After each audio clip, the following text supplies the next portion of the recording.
এমন না যে আমি বই লিখবো না, সে তার নিজের মনের মতো করে আসলে নুহাশপল্লীকে সাজিয়েছে। অসম্ভব স্বপ্নবান মানুষ ছিলেন, সেগুলো পড়ে আমরা স্মৃতিচারণ করতে পারি। আমি হুমায়ুন স্যারের জন্মদিনে এসেছি।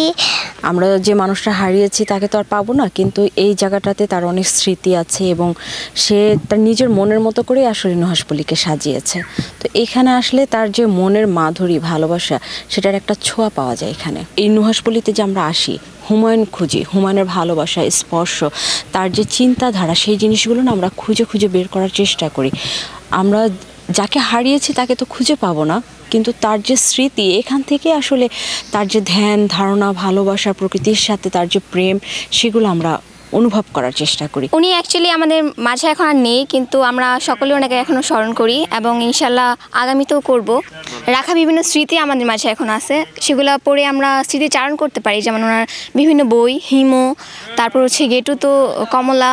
আজকে আমরা এসেছি নুহাশপল্লীতে ওনার বিভিন্ন স্মৃতিস্তম্ভ দেখার জন্য। আমি হুমায়ুন স্যারের জন্মদিনে এসেছি, বাবার সঙ্গে এসেছি, বাবার সঙ্গে এসে খুব ভালো লাগলো।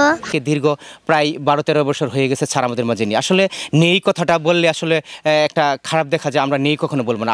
উনি আমাদের মাঝে ছিলেন, আছে এবং উনি আমাদের মাঝে সারা জীবন থাকবে। ওনার স্মৃতিটুকু আমরা ধরে রাখবো। একজন ডাক্তার হতে চাই, মনোরোগ বিশেষজ্ঞ। যেইটুকুন হচ্ছে সাহিত্যের দিক দিয়ে যায়, লিটারেচার দিক দিয়ে যায়, বই লেখা, কবিতা লেখা, ওই অংশের মধ্যে আমি ভালো হই না হই, আমার আসলে ওটার ব্যাপারে লেখক হব এটার আমার ইচ্ছাটা খুব বেশি নাই। এমন না যে আমি বই লিখবো না, আমি শুধু পড়াশোনা করব, ডাক্তার হব, এটা হব।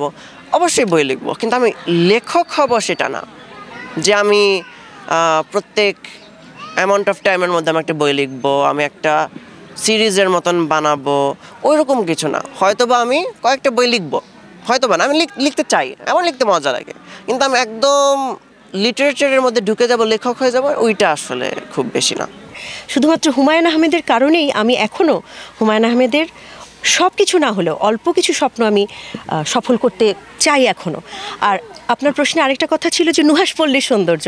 আসলে নুহাশপল্লীর সৌন্দর্য কিন্তু আপনারা যেভাবে ভাবেন, বা আমি জানি না দর্শক কোন সৌন্দর্যের কথা বলছেন, যে এখানে হঠাৎ একটা বড় বিল্ডিং হয়ে যাবে, একটা 3 তলা একটা হুমায়ুন আহমেদের রিসার্চ সেন্টার, মানে তাকে নিয়ে গবেষণা কেন্দ্র হবে। আসলে সেটা নুহাশপল্লীর সৌন্দর্য না। নুহাশপল্লী হুমায়ুন আহমেদের কাছে ছিল গাছের সৌন্দর্যের কারণে।